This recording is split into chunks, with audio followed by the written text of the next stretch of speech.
Agora chegou uma hora que é bem séria e você pode, talvez, concordar ou discordar, você é livre para isso. Porém, o que eu vou trazer para você é fruto de estudo, fruto de leitura, para a gente entender como se forma a mente de um vilão. Porque um vilão faz aquilo que ele faz, tá certo? Então, é um movimento bem distinto e diferente, talvez você concorde e se surpreenda, talvez você fale que isso não tem nada a ver. Fique à vontade, troque as palavras para aquelas que fizerem mais sentido para você dentro dessa aula. Porém, o que eu vou trazer para você é muito importante para você entender a motivação do vilão, perfeito? A gente tem como natureza do ser humano entender que ninguém nasce um vilão, né? Todos nós somos bons. Essa é uma natureza do ser humano. Todos nós somos bons. Eu sou bom, você é bom, todo mundo é bom. Todo mundo quer fazer o melhor que pode fazer. Porém, em alguns determinados momentos da nossa vida, nós recebemos, né, alguns eventos, a gente percebe algumas coisas na nossa vida de formas distintas. Se eu tivesse um irmão gêmeo, nós tivéssemos a mesma quantidade de atenção e carinho dos nossos pais, estudássemos na mesma escola, tivéssemos as mesmas notas e tudo mais, quando ficássemos mais velhos, é bem provável que nós teríamos comportamentos bem distintos, certo? É muito diferente.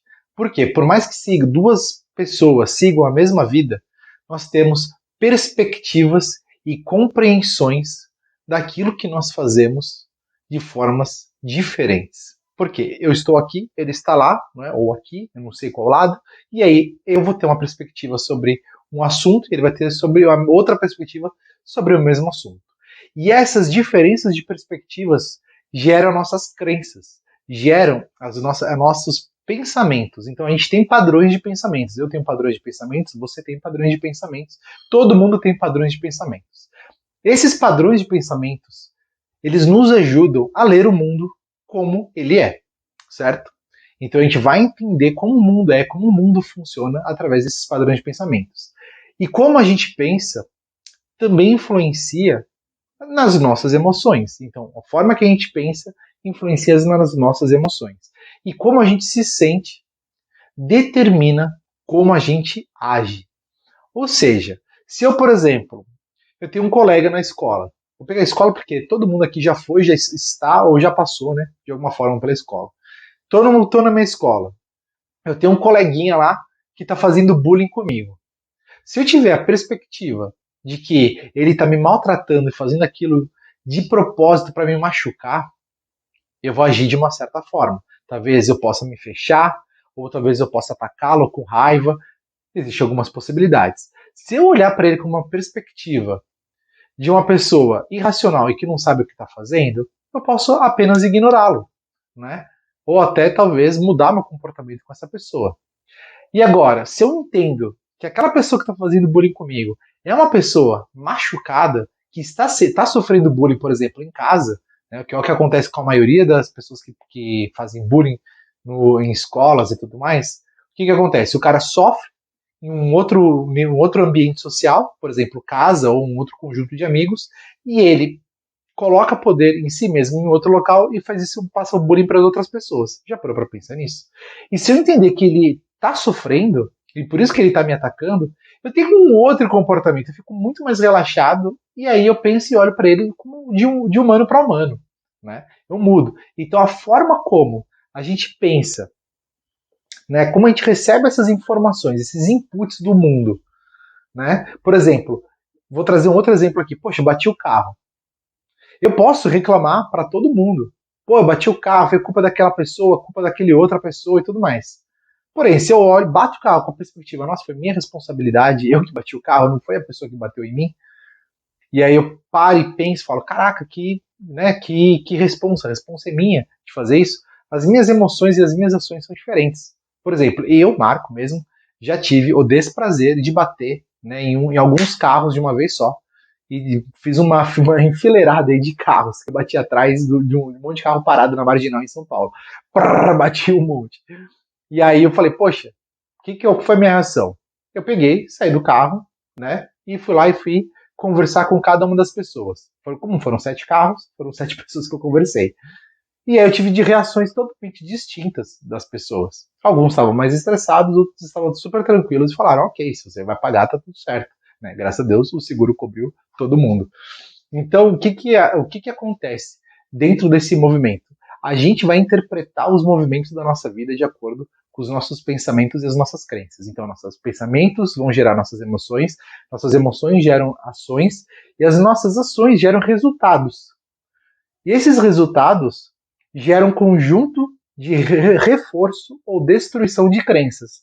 Então, se eu acredito numa coisa e eu tenho o mesmo resultado que reforça essa informação, eu expando esse pensamento na minha cabeça. Agora, se eu tenho uma ação e o resultado é distinto, eu começo a destruir essa crença dentro da minha cabeça.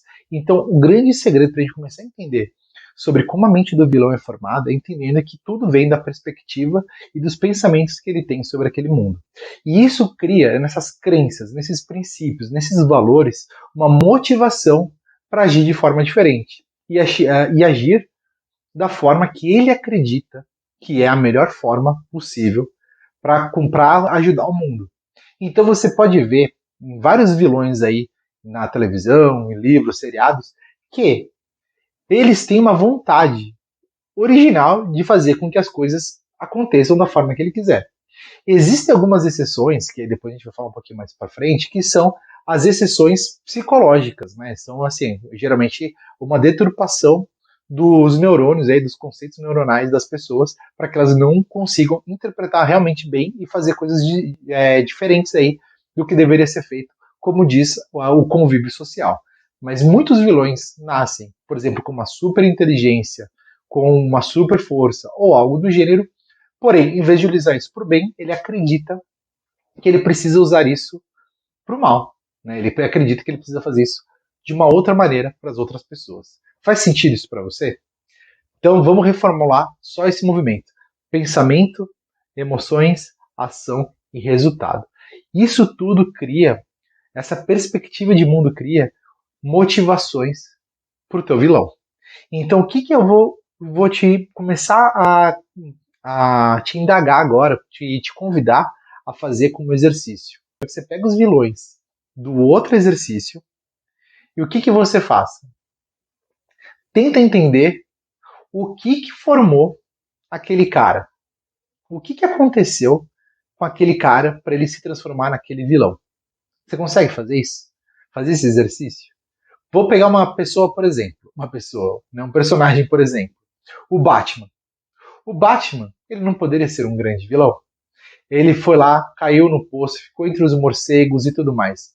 E ele sentiu aquela dor, a dor da perda dos pais, por um outro assassino e tudo mais. O que ele fez? Ele poderia se transformar numa pessoa do mal, poderia fazer coisas ruins, mas ele escolheu, ele interpretou a dor dele e ele resolveu superar a dor e aí sim usar o poder dele para vencer outros vilões que existem em Gotham City, por exemplo. São ideias para você entender. O Superman, por exemplo, tô momento DC aqui, hein? O Superman, por exemplo, poxa, foi expulso do planeta dele, jogado num outro planeta.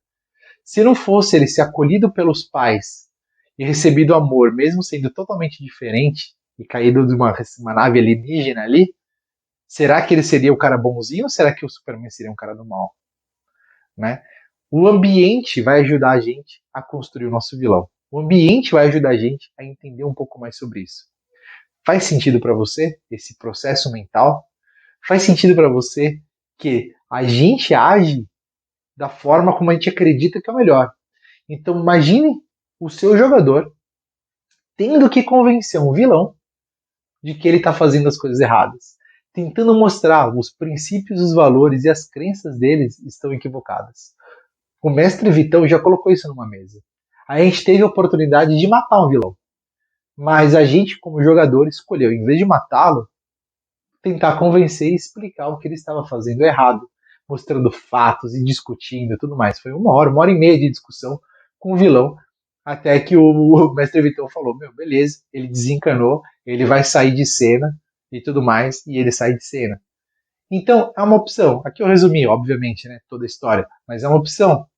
Então, quando a gente consegue ajudar outra pessoa e mostrar para ela que o caminho dela talvez não seja tão bom e que ela talvez esteja fazendo uma coisa errada, é muito legal, é muito importante. Então, lembre-se disso, para a gente começar a criar esse vilão. Ninguém faz coisa por mal, literalmente, né? A não ser que tenha um distúrbio psicológico. A gente faz porque nós temos crenças, princípios e valores. Eu vou repetir isso várias vezes, crenças, princípios e valores que nos motivam a fazer algo bom. E o vilão geralmente é um cara que ele vê algo que está muito ruim no planeta, muito ruim no mundo, muito ruim na vila, muito ruim em sua vida.